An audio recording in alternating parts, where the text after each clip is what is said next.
What up, BNC gang and new viewers watching? Tonight's stream, we're diving into some magical brews and some spooky vibes. First up, I'm going to be reviewing the TexHex Bruja Brew IPA. And stick around because we're going to be talking all about Disney Plus's series Agatha All Along. So get ready for a full night of brews, spells, and some witchy of a good time. Let's go. What's going on, folks? Welcome to the live here. As you can see, I am in the spirit, in the witchy spirit. Welcome to, well, hold on, you can probably hear me a little better this way. What's going on, guys? Welcome to the live, or as I like to say, welcome to the live. Thank you so much, guys. This is this is Booze and Chill live. This is the live where we all. That's enough. This is the Booze and Chill live, the Booze and Chill channel, the place you go to hang out, chill, have a good time while having a drink, of course. And also talk about movies, music, and the occasional food sometimes. If you're into all that, if you're new, if you're here and you're watching, you're new, please hit the subscribe, and like if you like what you are seeing so far. I mean, come on, like, who doesn't like this? Like, this is part of my collection of masks that I have, the classic mask. It's even numbered and everything in there. But it's part of my collection that I have behind me. So I'm gonna go ahead and place this right back over somewhere over here. Okay, she doesn't want to stay. I'm gonna put her down here. Okay, witches, you know what I mean? So yeah, today we're doing a pretty witchy of a freaking, you know, let's set the mood. We're gonna do a little bit of something just chill. I think this will do for now. Yeah, this will do. We're going to be reviewing the Shiner TexHex Bruja's Brew. Oh man, wait, hold on here a second. You know what? I think I might have forgotten to add those clips. Did I? I think I did. Give me a sec, guys. It's only take a few minutes. In the meantime, what I can do is go ahead and show you guys in real time, because quite frankly, I'm a little thirsty. I'm going to show you guys in real time what this thing looks like. This is the TexHex, Shiner TexHex Bruja's Brew IPA. Look at that. The design of this damn thing is nuts. The art is insane. And like, it's not like your stereotypical witch either. We're talking like Texas witch, like the kind of witch that doesn't go when she writes the broom. She goes yeehaw when she writes the broom. This is the kind of witch that we're dealing with here. As you can see, it's just the fact that it's from Texas. That's kind of what comes to my mind.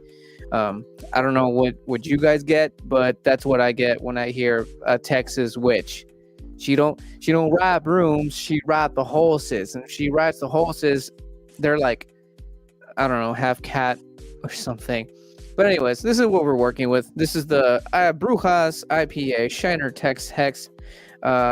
This thing is pretty interesting because it is actually brewed with cactus water, if you can believe that shite. Let's go ahead and let's bust this thing open. Actually, oh, you hear that? So good. Let's see that pour. Let me know where you guys are watching from, and let me know if you guys have tried this Shiner Bruja brew. There's actually a couple of other ones. I'm gonna go ahead and show you guys in a bit. Also, let me know in the comments if you are psyched about today's topic. Besides the beer, we're gonna be talking about Agatha All Along. Sounds a little wobbly. Yeah, we're gonna be talking about Agatha All Along. The show has been it started somewhere in September, if I'm not mistaken, and so far I think there's only been like one episode that they might have not missed, in a sense where it's like did that really have to happen? You know, it's kind of that situation. And here it is. This is the beer in real time, guys. Very typical color for an IPA. This one's a little bit more on the hazy side. It's not as cloudy as the brain scramblies. Y'all didn't. I don't know if y'all I don't know if y'all remember that one, but that one was pretty dense, pretty damn dense, if I do say so myself. Let's see. I'm gonna go ahead and grab the link from this here live so that I can go ahead and show you guys the site. That's what I typically do whenever I do these lives. I do always leave the links to the drinks that we do, because that's just everybody has questions, especially when it comes to the drinks that I review. It's not your typical beer. I mean, Shiner is like not exactly domestic. This one particularly not, but it's definitely it's not an average beer, right? It's not your average beer. So let's go ahead and pop this thing open so we can start with the thing that we do. In fact, let's go ahead and start with the smelling. Start with the smelling.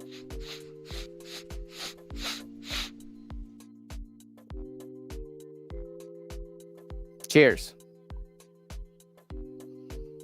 Oh, it's so good, bro. It's so good.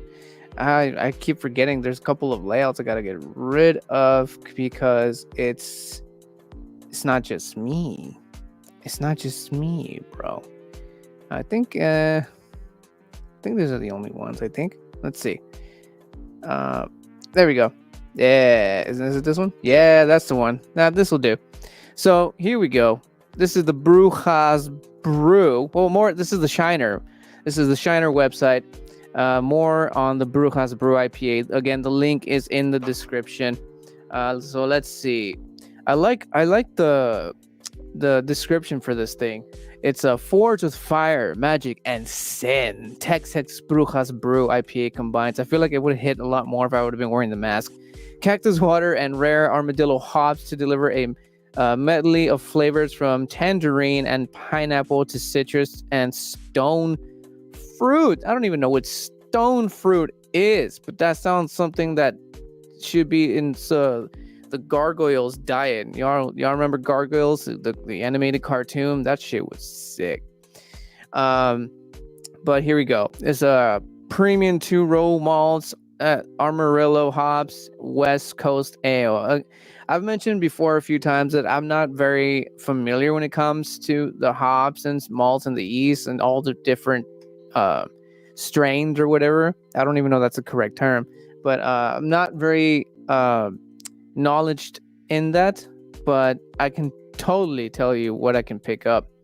Let's see. Tasting notes. All right. Well, before we get into, I'm not going to read that yet. Let's first see the smelling. Haven't gone to the smelling. It's citrusy, but it's kind of like I say, it's like a typical IPA smell. There always seem to be fruity in a specific fruit. I mean, but I think to me, the one that really kind of sticks out the most when it comes to the IPAs is grapefruits, because they have the most what's the word here? They have the most distinct smell, I guess we could say. And let's see what else. It's citrusy. It's also fruity. I actually get that pineapple. It's not as hoppy, but you can smell a little bit of that. And because of that, I get a little bit of earthiness. What else? Let's see. Judging by the taste, we're getting tangerine. I get a little bit of tangerine. I got the pineapple for sure. The citrusiness. I don't know what stone fruit is. Has a bright fruity finish. Okay, but that's in the taste. But I mean, as far as the smell goes, it's definitely Very citrusy, very fruity, pineapple-y. I get tangerine, and I don't know how cactus water is supposed to smell. That one I have no idea. That one's new to me. So I guess the only thing now to do is to actually get right down to the tasting of this thing. So let's get into that. I'm thirsty. Let's.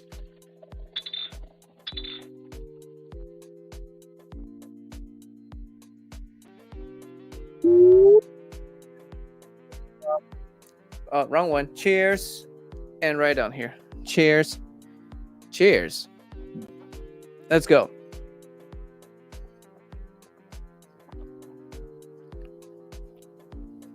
Oh, definitely hitting the spot right after dinner. So, oh my God, that's so good.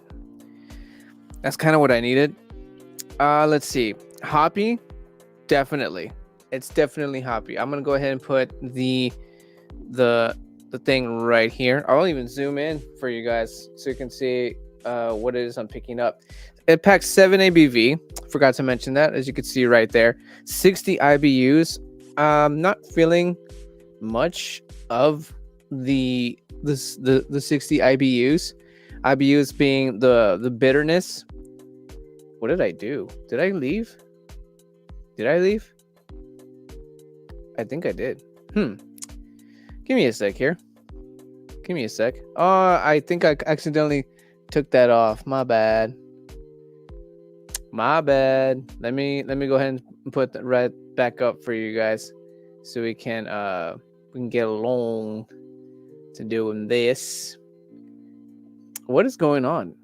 What is happening right now? What is happening right now? Everything's going crazy. Why is this happening to me? You don't want to know why? Because I just hexed myself. I just hexed myself. Because we're on the subject of you see what I mean? I keep fucking that up, dude. I keep fucking that up. I keep doing it. I keep doing this to myself.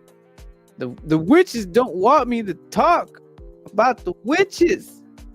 They don't, bro. They don't. They don't want me to. They don't want me to do it. They just don't. I don't understand why. Shout out to my wife on Instagram. She's watching me there. I have to sneeze. Uh-oh. That's never happened here before. Okay, it's gone. I won. I beat it. All right. Let's pop that thing back open here. There we go.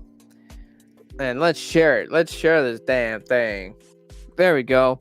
So as you can see, let me zoom in a little bit more for you guys. There we go. You should be able to read it. So citrus water. I don't know what citrus water is supposed to taste like. Cactus water. But I can tell you this. I mean, it is super refreshing. If cactus water is refreshing, then that's exactly what it is. It's super refreshing. And again, and the hoppiness, and I'm assuming that's where the 60 IBU bitterness unit is at, because I think that's what it is. Let's see, tangerine. I taste more tangerine. Not so much of the pineapple. You get it in the smell, but you don't get so much of it in the flavor. You do get that tangerine though. I don't know what stone fruit is. And if anybody knows who's watching out there in the live, let me know what the shit is a stone fruit. I don't know what that is. Overall, oof. Again, I don't know if it's the fact that, this is made with cactus water, but there's something different that just feels, it's lighter. It's much more lighter in the palate. It's kind of like drinking a very highly flavored light beer almost. But again, it packs more of the flavor. It packs a flavor like an IPA does, which is exactly what it is. Because IPAs hit hard with flavor, giggity, and this one's definitely right up there. But at the same time, like I said, it hits like a light beer almost. I don't know if that's the cactus water kicking in or what it is, but god damn, it's delicious. Definitely, excuse me, definitely something witchy about it. So witchy that it just makes you want to drink it like goddamn water or cactus water. But yeah, it's good, dude. It's super good, super refreshing, super fruity, super tangerine-y. Not so much pineapple in the palate, but it's definitely fruity nonetheless. So I gotta give it to that. Also, I think I failed to mention a couple of things here. First off, this thing is not hooked up, and I don't know what it. Something's witching about today, man. I'm telling you, so much shit has popped up today, so much that I'm starting to think that the fact that I'm gonna bring up some fun little true historical facts, I should say. I don't know if they're 100% true, but I am gonna be putting up some historical facts about witches. In fact, yeah, because of that, I feel like I've been slightly hexed a little bit because a bunch of shit has been coming up today. It's freaking chaotic, bro. It's chaotic. Anyways, plugged it already in. So if you guys are liking, for those of you just tuning in, this is what we're working with. This is the Shiner TexHex Bruja's Brew IPA. So nice, the art on this thing. If you guys do have questions and or you have seen Agatha All Along, and maybe you have, like, I don't know, some sort of Easter egg that you like to share that's worth, putting out there, go ahead, dial that number down there. We can talk in real time and talk Agatha All Along. We can get our geek on. It's not exactly your typical superhero from Marvel, but it's Agatha, a witch. It's October, Halloween. It's perfect, dude. So if you guys have something good to say about Agatha All Along, hit that number down there, dial that number down there, and we can talk in real time. Oh, like I said, if you have a question about the Bruja's Brew, go ahead. I'm gonna leave this here for a bit, and in the meantime, I think that's really all I got as far as the drink review. I'm like about this far in the drink, and quite frankly, I'm gonna finish this thing because holy crap, it is delish. It's a delicious IPA, and like I said, I don't know if it's the fact that it's made brewed in cactus water, but it's good. It's refreshing, fruity. The art is just sick on this thing. It's definitely up there with the whole October Halloween thing, Brujas, which for my non-Spanish speakers, it's a sick drink. It's a sick can. It's unique. It packs 7% alcohol, 7% horsepower, guys. 7% horsepower. This one here, this here Shiner IPA. I'm gonna show you guys one more time, and then we're gonna go ahead and move right along to Agatha All Along. Yeah, because I can do that. Anyways, let's I'm gonna go ahead and continue drinking this Bruja Brew IPA while we talk about Agatha All Along. But in the meantime, we'll come right back and talk about that right after this message. Hey there! You know those nights when you're sipping on something awesome, listening to some tunes, and getting lost in a killer movie? Well, that's basically my life. On my podcast, we dive into everything that makes life, well, interesting. From the latest trends to my totally unsolicited advice. And of course, the best in booze, bites, and beats. Whether you're here for the brews, the views, or just some random talk, there's a little bit of something for everyone. So if you're ready for a good time, head on over to YouTube and look up Booze and Chill, look under the podcast tab, and watch the video podcast in there. Or if video is not your thing, you can head on over to Spotify and follow Booze and Chill Buzzcast podcast in there as well. So what are you waiting for? Hit the play button and join in on the fun. Now let's get back to the live stream. He's a handsome fellow, is he not? Anyways, so for those of you just tuning in, after that very excellent promo video there, this is what we review today. This is what I'm drinking right now. This is the Brewhouse Brew IPA Shiner TexHex. And now that we're through with that, we're going to talk about Agatha All Along, man. Like I said, this show aired around September, and it's again perfect timing because it's right smack in the middle of October / Halloween, which is perfect. Agatha, witch, October, Halloween, it's perfect. It works out.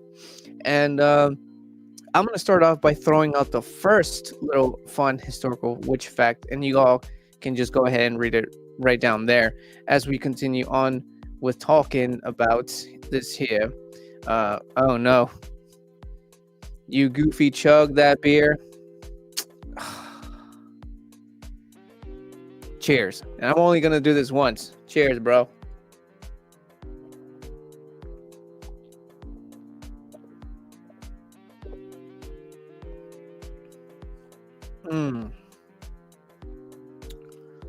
Wow. I don't know if it's because it's the cactus water, but I drank that shit like water. Like, damn, dude. That is cool. That one was for you. That one's for you, sir. Thank you for joining, you random son of a bitch. You're cool, dude. You're cool. Numero 23, as I call him. He's an OG here. He's an OG.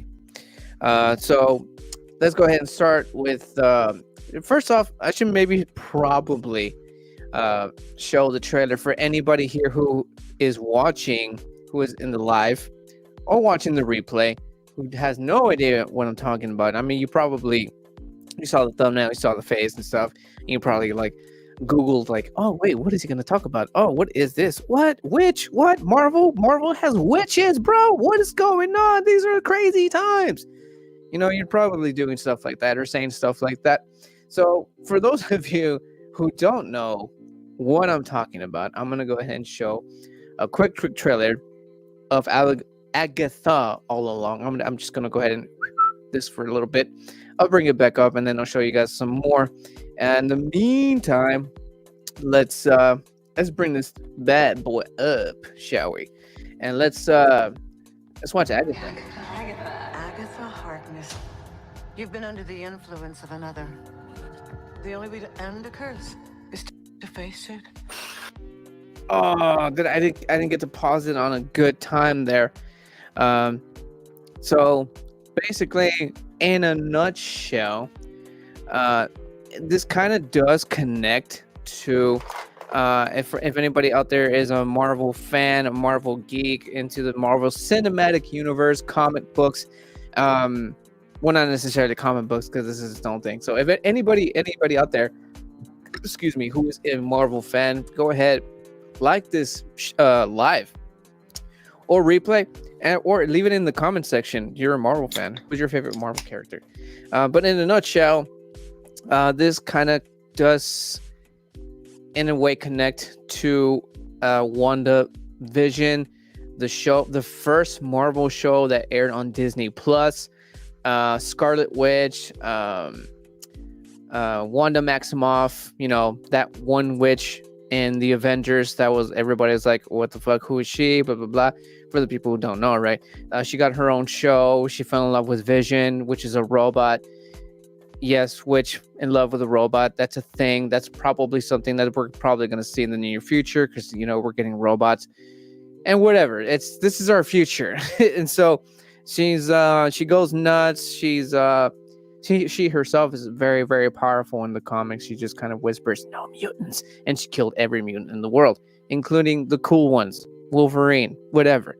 So she has that capability, and she goes nuts. She creates this own little bubble, literally a bubble around this little small town, and she kind of like makes everybody go crazy. And long story shorter, she snaps out of it, and turns out it was this chick Agatha, and she kind of she snapped out of it. So I go, you bitch. I'm sorry, or as my wife says, you witch with a B. You had me under your spell. And Agatha was like, yeah, bitch, what you gonna do about it? And Wanda's like, well, I'm gonna fuck you up. That's what I'm gonna do. And Agatha's like, well, bring it on, bitch. And then Wanda's like, and WandaVision was great. to put it short. It was good. And Agatha, so far, it's interesting. I'm gonna keep playing this, but I think I see a little something there. Yeah, sir. Check this out. This one's for you, man.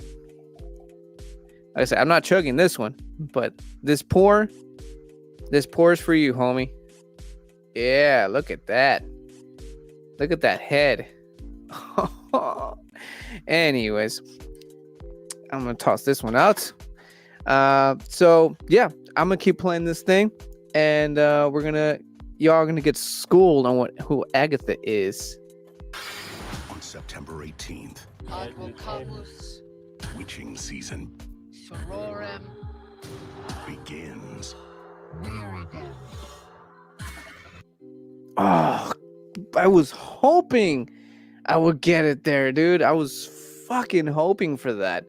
I was gonna do something. I completely forgot what I was gonna do. Damn, slipped my mind. But anyways, but yeah, I was kind of hoping I would kind of get it there, and we're gonna get into what this is. But I mean, look at this shot right here. Look at this. Which side am I in? This side. Look at this. Look at this shot. Am I getting it? Yeah. Look at this shot right here. This is nice. This is the kind of stuff that I like to see. This is the kind of stuff that just makes me want to stick around and just like, yes, right? I mean, look at that. It's creepy as shit. Look at that. You see that shit walking down your street, down your block, and you're like, fuck that shit. And you lock the door. You grab your nearest kitchen knife, or you're like a gun owner. You're clocking every single gun in your house and ready to go. Like, come on, dude. Come on. I'm gonna keep playing this.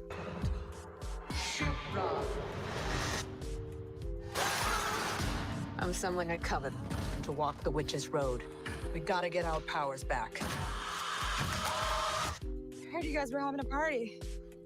Yeah, Witch's Road. I first time I heard the Witch's Road, I kind of thought something like along the lines of like Wizard of Oz.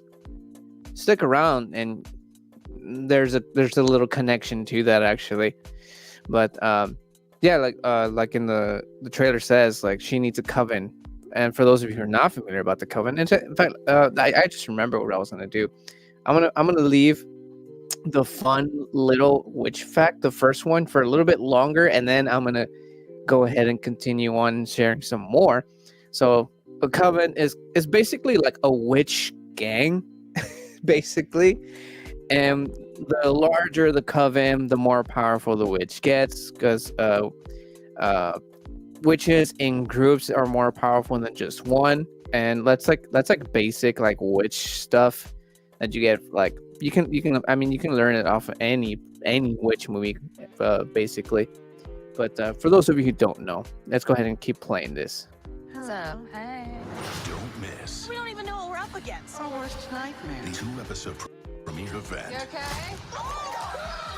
on Disney Plus. I don't know if y'all got glitched there too, because I did, but that sucked. I wanted to pause it on this one little shot where there's like a freaking Linda Blair thing going on, like with walking on hands and feet backwards kind of situation. But this works too. This is that creepy fucking black cloth face people in midair. But I can't wait to like spoil. That's another thing. I failed to mention in the beginning. This is going to be a spoiler. I failed to mention that in the beginning. Probably should have, but we're already here. And I apologize to anybody out there. Probably should have started off with that, but I'm gonna go ahead and rid of this now, and I'm gonna show you guys the second one in a bit. In the meantime, let's go ahead and keep going here. We're almost done. New question. Who are you? I'm Interesting.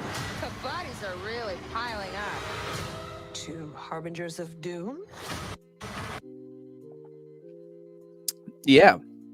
What do you think of this trailer so far? Like, has it caught your eye?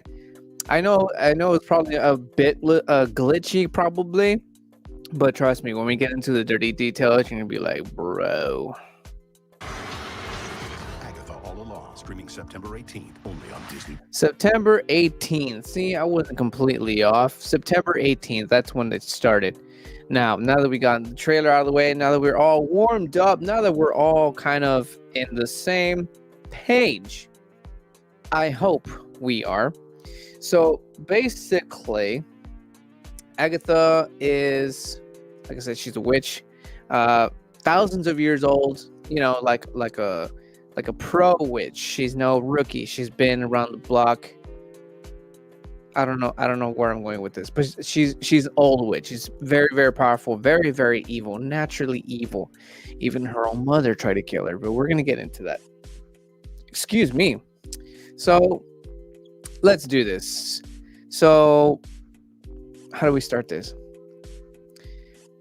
Let's start with episode 1, shall we? Episode 1, we get introduced to Agatha herself, but not exactly though. She is introducing herself as I forgot the name of the detective. She's a detective in this, I'm gonna say, world. She's a detective.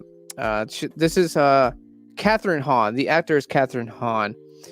She is, again, she's a detective, and if you've seen WandaVision, you're probably like going like, what the hell does that? Why is that? What the hell does that mean? Right? Like, she's Agatha, a witch, and then here she's a detective, not a witch, no powers, just not a basic job, right? It's a very stressful, very dangerous kind of job. So Wanda kind of did her slight favor to keep her on her little sick little edge that she is, because she's evil and she likes seeing shit like that. And so that's what we gets to introduce to. So she's just living her life as a detective, and she is just give me a sec. I just realized I'm very, very low. That should be good. Perfect. So yeah, she's living her life as a detective. It starts out with a murder. There's a murder in the very beginning, in the woods in the middle of nowhere. So that's kind of already a dead giveaway, because witches, woods, middle of nowhere, creepy woods nonetheless. And she goes in there and does her thing. She's looking at it, and she's just like, she looks at it and she gets like this weird, not vision, but this weird vibe coming from the entire situation that's happening in front of her. So she takes the case because something just triggered in her. So she takes it to the office, or the police department, And there we get introduced to another character here, and that is Rio, played by Audrey Plaza, the sexy Audrey Plaza. Rio is, well, we don't know who she is right now, but she's just under Rio the doll. I think that's how you pronounce it, the doll. And she is just in this scenario, in this situation, she just happens to be co-worker for Agatha. I don't remember the name. In fact, I don't think they even mention a name. If I'm not mistaken, there is no name mentioned. She's just, or was there? I don't remember what it is. But if anybody out there watching is watching this show, let me know if they call her by a certain name. I can't remember right now. But anyways, so she's introduced to Rio, and she's just looking at. Rio's just looking at her like, so you got another case, and she's kind of like implying like, so you're just gonna let this happen, you're not gonna do nothing about it, like hinting all these faces, right? Those faces that girls make where they you're getting something out of it, like okay, like there's more to this, but I don't know what you're trying to tell me situation. That's kind of what's happening here. And yeah, she takes the case. She does what detectives do. And I'm gonna go ahead and fast forward here for a little bit. And so basically, she gets called in to see the body. And when she does go and see the body, Rio appears. She appears, and she mentioned something. I don't remember what it was, but she's trying to make her remember her name, because in the beginning, she's like, I don't remember the name, but she's called something else, not Agatha. And Rio's kind of like, so so and so, your name. I'm sorry, I had to recap this all last night, really, really quick, and so she's like really like going at it, like trying to remember.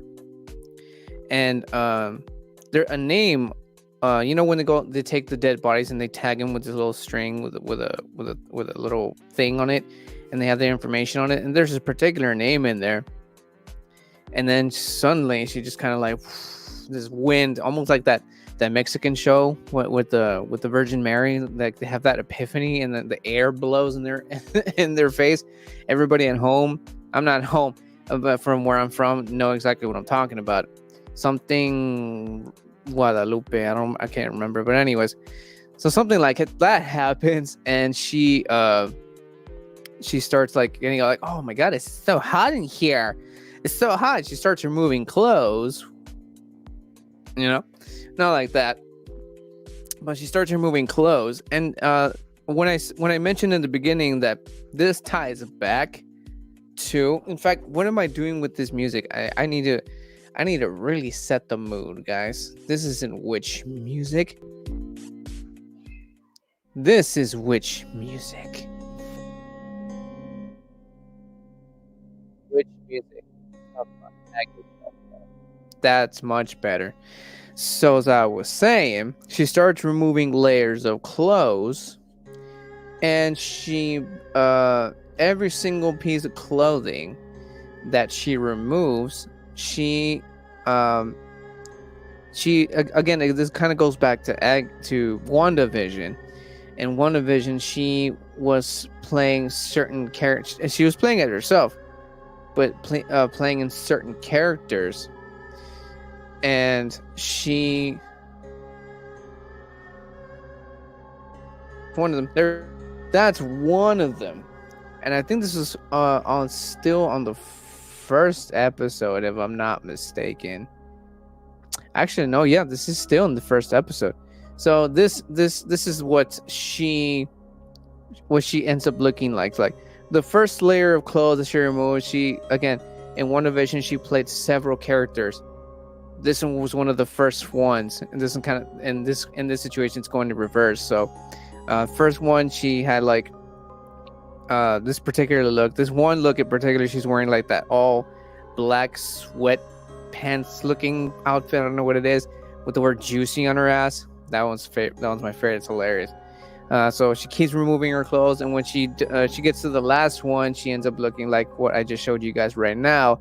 This is how she appeared the first time she appeared in WandaVision, kind of like a 60s cheesy comedy sitcom that you would see back then. I Love Lucy kind of situation. And once she reached that, because that was her last layer, she looks back at the tag on the dead body. You see Maximoff on it. I think it was her full name, if I'm not mistaken. And she just kind of, boom, snapped right out of it. And she wakes up back at her home.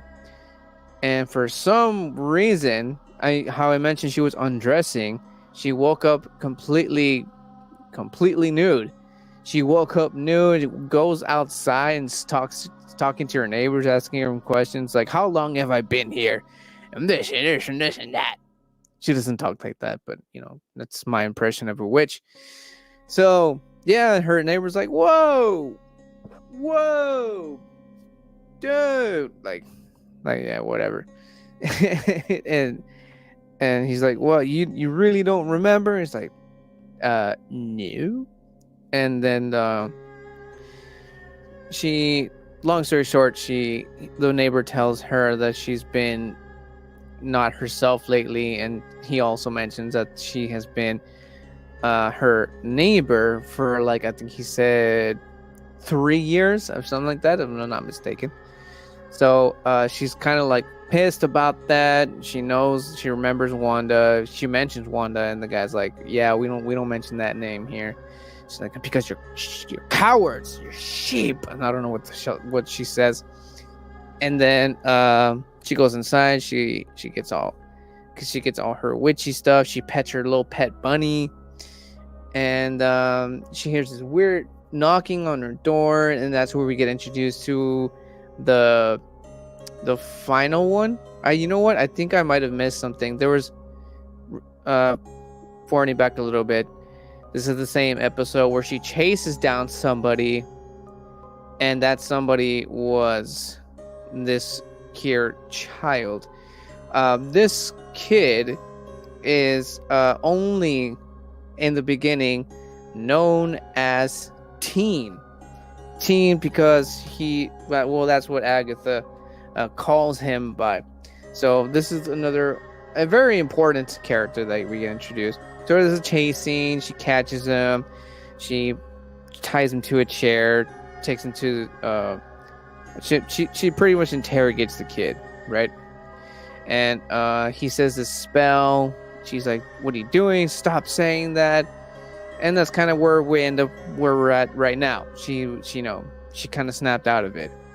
She doesn't remember about the kid up until she hears a knock, and she opens this closet door or something, and boom, there he is, still tied up with rope and tape in his mouth. And she removes the tape, and he's like, I want to go where you go. And she's like, nah, kid, you're stupid, you're just a teenager. It's like, I want to go down the witch's road. And she's all like, what the fuck? How do you fucking know about the witch's road? And the kid's like, I read it, I studied it, and this and that. And Agatha's like, it ain't for no fucking kids, bro. And he's a very good negotiator, I guess. So he manages to get Agatha to take him with him to the witch's road, and they're off on an adventure, and they're off to collect a team or a coven, if you will. Speaking of coven, I'm gonna throw you guys number 2 here of some fun witch facts.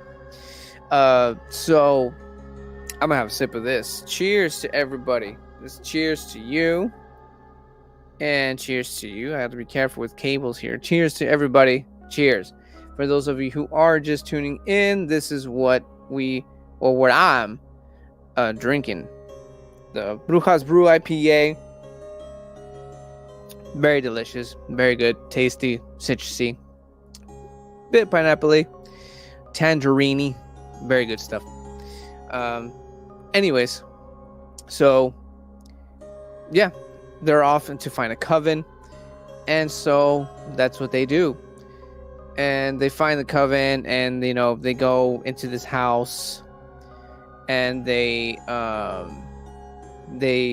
sorry, I think I went too far here. I also missed one thing from episode 1. This right here, Deborah Jo Rupp, man. I am a huge fan of her. She is my all-time favorite show, that 70s show. Awesome stuff. Gotta give a shout out to Sissy Gons, Cassandra over there on Instagram. What's going on, girl? What's going on? And yeah, I missed that little detail. But I think we're already along to episode 2. We are on episode 2 now. This is where she gets her coven. They're back at her place, and she is prepared to get her coven and just chant the Witch's Road, which, by the way, is a song, and it's actually pretty damn catchy. I don't know it. I'm not gonna try to even look for it right now and play it. In fact, there's a reason why I don't have it, because Disney Plus is pretty strict about their shit. And I mean, I already had one video live actually blocked, but let's not get into the dirty details here. And so yeah, let's get into this. So episode 2, get her coven, and they go into her house, right? And so they get in the circle in the basement. Agatha's like, tells Teen, as we know him at this point right now, tells him to be on the lookout for whatever. So they go into the basement, and they're like, oh, wait a minute, we need what they call it, a green witch. It was a green witch. And she's like, damn, like, I don't got one right now. And so she goes next door, and she just sees the first person, or grabs the first person that she sees, and that's Amy Jo Rump, Miss Hart, as she calls herself in the show. She's like, oh, I got this thing going on at home. Maybe you should come over. Maybe we should party, whatever. And so she goes, because I love Amy Jo Rump. She's basically Kitty, even in this fucking show. I love her. And so they go down the basement, and they're like, you guys ready to do this shit, whatever. So they begin with Agatha starts with a little bell. She starts it with, it's a song. I can't remember the words.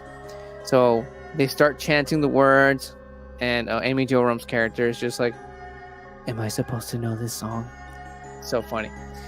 And while all this chanting for the Witch's Road is happening, she is I'm sorry, we get to see one of the characters. I'm sorry, not one of them. This is like give me a second so I can show you guys exactly what is going on.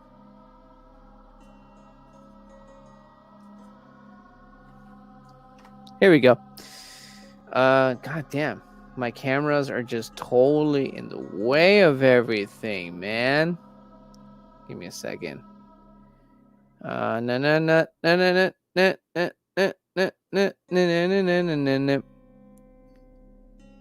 damn it.